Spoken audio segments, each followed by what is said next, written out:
Hello, everybody!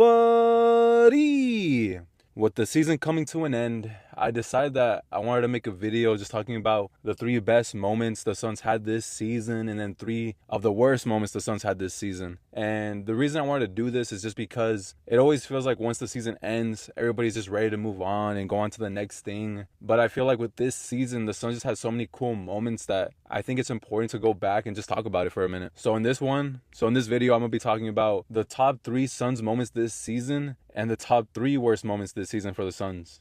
So if you guys have any moments that you guys want to talk about it, say it in the live. But for these next couple minutes, I want to be talking about my favorite top 3 moments from this season. So for me, I think the best moment the Suns had this season was Colin Gillespie's game winner versus Minnesota. It doesn't even matter that this game was a play-in game. I think this game was so important for the Suns season overall, just because so many things were going on at this time. So for the average NBA fan, they really don't know the history between the Suns and Minnesota for the past couple seasons. So in the playoffs a couple seasons ago, Minnesota basically swept the Suns. And since that time, the Suns have just not been able to beat Minnesota. There's been moments where the Suns have been close, but Minnesota always hits a game winner, or they just come out of nowhere and get a 20-point lead on the Suns in the fourth quarter.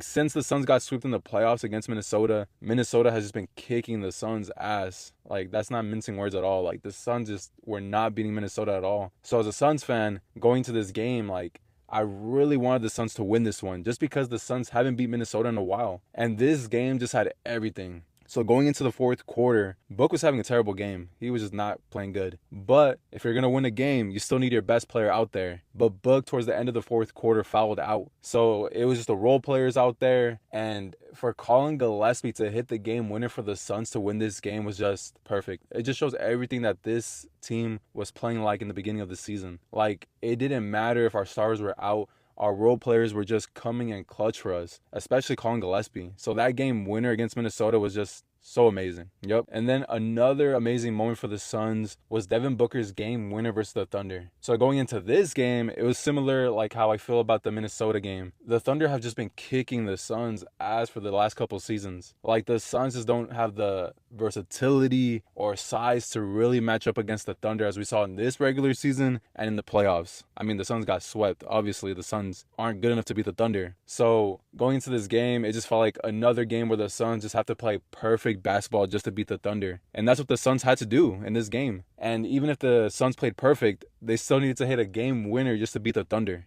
Going into this game, the Suns were playing good basketball. Jordan Goodwin hit 6 threes in this game, I think.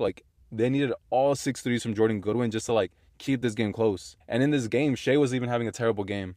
So it was a perfect recipe for the Suns to win this game. But the Suns still had to hit a game winner just to beat the Thunder. And with Devin Booker going into that fourth quarter, this man was just squaring up at the 3-point line with 2 of the best Thunder defenders out there with Caruso and Lou Dort hit the dagger to win this game for the Suns. So that win was just amazing because the Suns beat the number 1 seed in the West, and they just finally had a perfect recipe to beat a team that the Suns have not been able to beat. The Thunder just have the size that the Suns can't match up against. So that was a really awesome moment to see for the Suns to actually beat the Thunder. And I'm not going to lie to you guys, going into the playoffs, I was well, the Suns did have that one good game against the Thunder, so I was I don't think they're going to get swept just because of this game. I was I think the Suns have at least one game in them to not get swept by the Thunder. But as we saw in the playoffs, the Suns got swept pretty easily. So my third favorite moment from this season was Jalen Green's season debut versus the Clippers. So I went to this game live, and man, watching this game live was just chef's kiss. Watching Bradley Beal live, just making the same mistakes that he did when he was wearing a Suns uniform was just beautiful. Because us Suns fans were validated for feeling the way that we felt. This man was just having turnovers, and he was building a house out there, while our boy Jalen Green was just going off. Jalen Green in this game dropped 29 points, and his impact was definitely felt. You could just see why the Suns wanted this man on this team. He was attacking the rim, he was making tough buckets in the midi, and then he was hitting threes. It was just a beautiful game to watch live. And after that game, I think all of us were just so hyped up that we were this team is definitely going to be a top 4 team in the West. Obviously, that didn't happen because Jalen Green got hurt in the next game in the first quarter against the Warriors. But just that debut of seeing Jalen Green was just perfect. He legit had the best debut I've ever seen from a Suns player. So the top 3 worst moments this season. So this part that I'm going to talk about, it's not really a moment, but I like to say one of the worst parts about this season is the Suns' injuries. Like, it legit felt like when one player would come back, another player would be out. Like, it was Jalen Green that got hurt, and then once Jalen Green got hurt, it was Grayson Allen that got hurt, and then post All-Star break, Jalen Green was coming back, and then our boy Dylan Brooks was out again for like 20 games, and then Mark Williams got hurt. Like, so many injuries this season that like we never really got to see this team fully healthy. Like, there was always something going on where the Suns just couldn't play their fully healthy team. Like, the one moment that we got to see this team fully healthy was in that Portland game, and the Suns mostly played all right in that game, but the results speak for themselves. The Suns didn't end that game well, and they lost.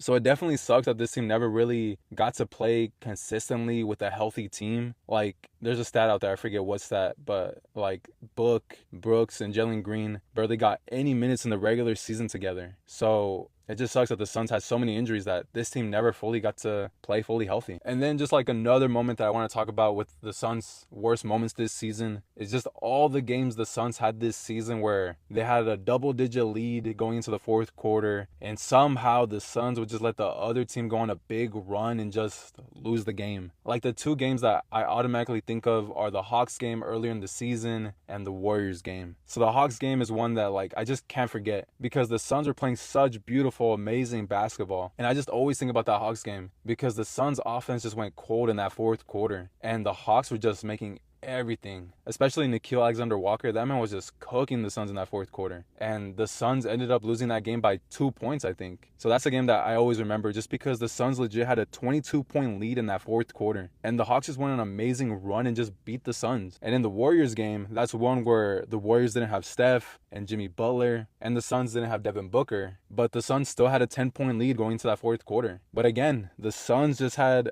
a terrible offensive quarter, and the Warriors just went off with threes, and they beat the Suns by 4. Like, there were so many games where the Suns just went cold at the wrong times and just didn't beat the other team when they should have. And that's just one game I think about just because maybe the Suns would be a top 6 seed right now if they didn't blow these double-digit leads. And then this is my final worst moments of the season that I'm going to talk about.